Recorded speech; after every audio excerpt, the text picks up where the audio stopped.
नमस्कार विद्यार्थी मित्रों, यूथ एजुकेशन चैनल में आप सबका स्वागत है। इस एजुकेशन चैनल में आप नए हैं तो वीडियो को सब्सक्राइब, लाइक और ऑल नोटिफिकेशन पर बटन दबाइए कि जैसे ही हमारा आने वाला सभी वीडियो आप तक आसानी से पहुंच सके। हम पार्ट 1 में पढ़ चुके हैं कि देश विदेश से भारत में व्यापार करने के लिए कई प्रजा आई थी और स्थल मार्ग और जमीन मार्ग होते हुए व्यापार करने के लिए आए थे। उसी द्वारा उसने जल मार्ग की खोज की। क्रिस्टोफर कोलंबस के बारे में हमने जानकारी प्राप्त कर ली। उसके बाद वास्को द गामा के बारे में जानकारी प्राप्त की और पोर्तुगीज शासन का अंत कैसे हुआ उसके बारे में हमने जानकारी प्राप्त की। तो आज हम इस वीडियो में पार्ट 2 में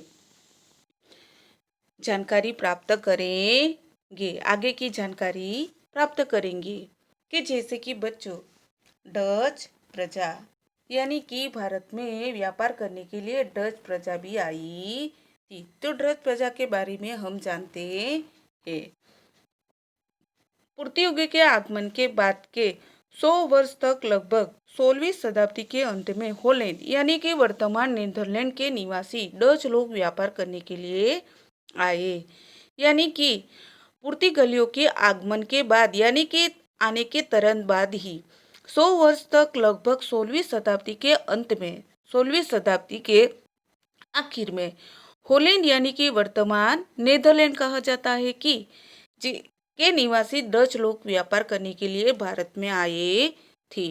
सर्वप्रथम पुलिकोट और मद्रास यानी कि वर्तमान चेन्नई में उन्होंने कोठियां स्थापित की। यानी कि सर्वप्रथम यानी कि सबसे पहले पुलिकोट को मद्रास यानी कि वर्तमान यानी कि हाल ही में चेन्नई इन्होंने कोठियां स्थापित की।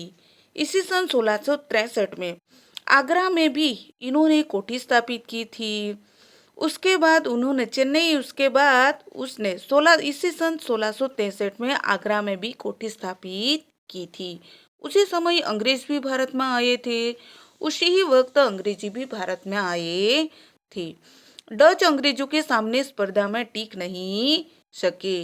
डच अंग्रेजों के सामने स्पर्धा में यानी कि जो हरीफाई हो रही थी उसमें टिक नहीं सके। तो बच्चों हम आगे देखेंगे कि भारत पर अंग्रेजों की नज़र कैसी थी, ये हम आगे देखेंगे। भारत पर अंग्रेजों की नज़र। इसी सन 1600 में इंग्लैंड की रानी एलिजाबेथ के समय में ब्रिटिश ईस्ट इंडिया कंपनी की स्थापना हुई थी। तो बच्चों आपको एग्जाम में ये वाला प्रश्न पूछा जाता है कि इसी सन कौन से इसी सन में इंग्लैंड की रानी एलिजाबेथ के समय में ब्रिटिश ईस्ट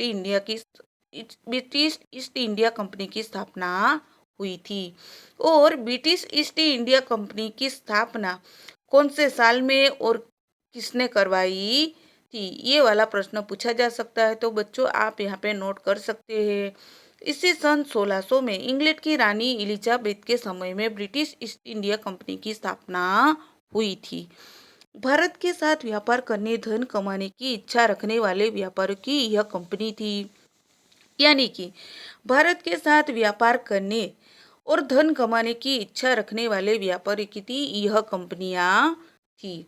इसी सन 1608 में पहला अंग्रेजी जहाज बेड़ा भारत के सूरत बंदरगाह पर पहुंचा। यानी कि इसी सन 1608 में पहला अंग्रेजी जहाजी बेड़ा भारत के सूरत बंदरगाह पर पहुंचा। सबसे पहले सूरत में आता है।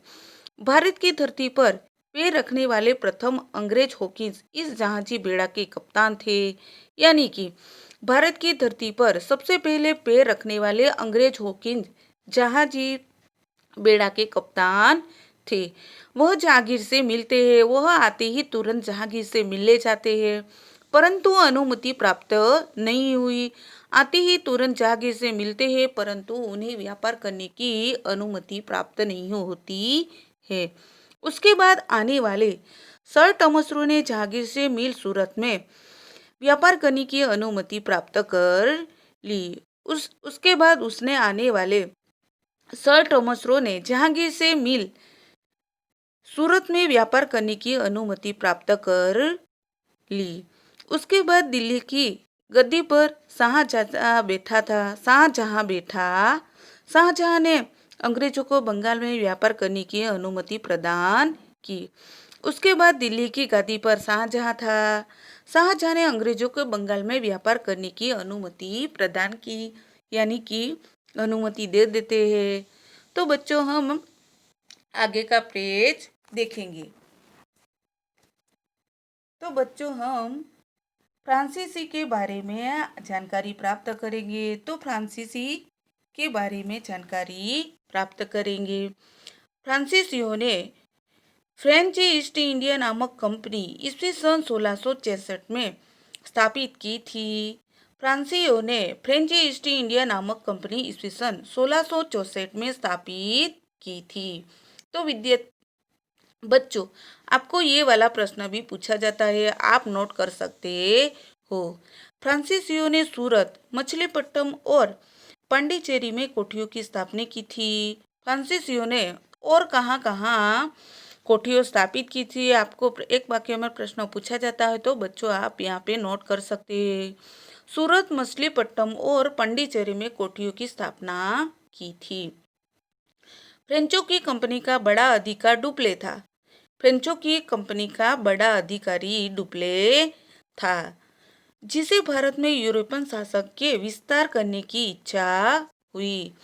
डुप्ले को भारत में यूरोपियन शासन के विस्तार करने की इच्छा हुई। इस तरह से यूरोपियन प्रजा में अंग्रेज और फ्रांसीसी दो शक्तिशाली कंपनियां एक दूसरे की स्पर्धा किया करती थी। इसी तरह यूरोपियन प्रजा में अंग्रेज और फ्रांसीसी दो शक्तिशाली कंपनियां थी। कौन सी दो शक्तिशाली कंपनियां थी?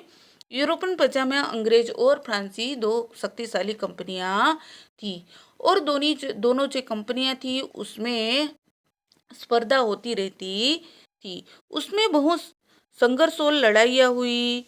उन दोनों जो कंपनियां थी उन दोनों कंपनियों में स्पर्धा और लड़ाइयाँ भी होती रहती थी, जिसमें अंत में अंग्रेज सफल होते हैं। परंतु फ्रांसीसियों के पास अंत में पांडुचेरी, माहे, चंद्रनगर आदि केंद्र बचे रहे। परंतु ये दो शक्तिशाली कंपनियां थी, उसमें जो संघर्ष और लड़ाइयाँ होती थी उसमें अंग्रेजों सफल होते हैं और फ्रांसीसियों को हार मिलती है, और फ्रांसीसियों के पास पांडुचेरी, माहे और चंद्रनगर आदि जैसे केंद्र बसते हैं। तो बच्चों हम आगे देखें। तो बंगाल में अंग्रेज का व्यापार कैसा था, इसके बारे में हम बच्चों जानकारी प्राप्त करेंगे। तो बंगाल में अंग्रेजों का व्यापार कैसा था, इसके बारे में हम जानकारी प्राप्त करेंगे। इसी सन 1965 में हुगली नदी के किनारे अंग्रेजों ने सर्वप्रथम व्यापार करने की शुरुआत की।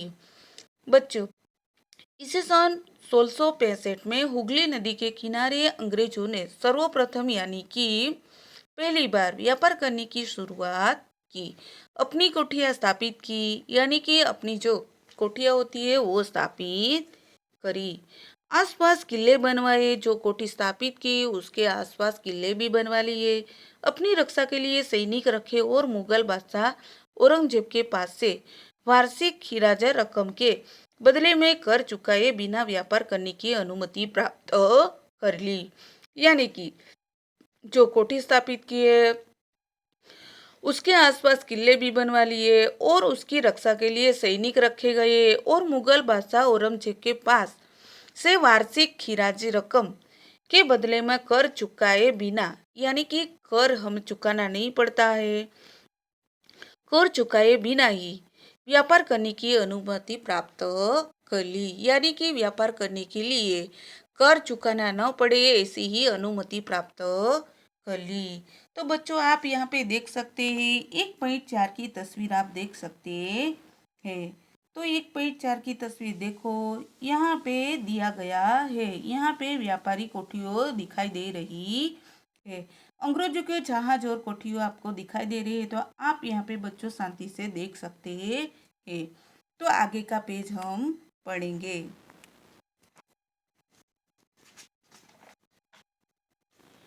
क्या आज कोई विदेशी व्यापारी भारत में ऐसा कोई व्यापार करने की अनुमति मांगता है?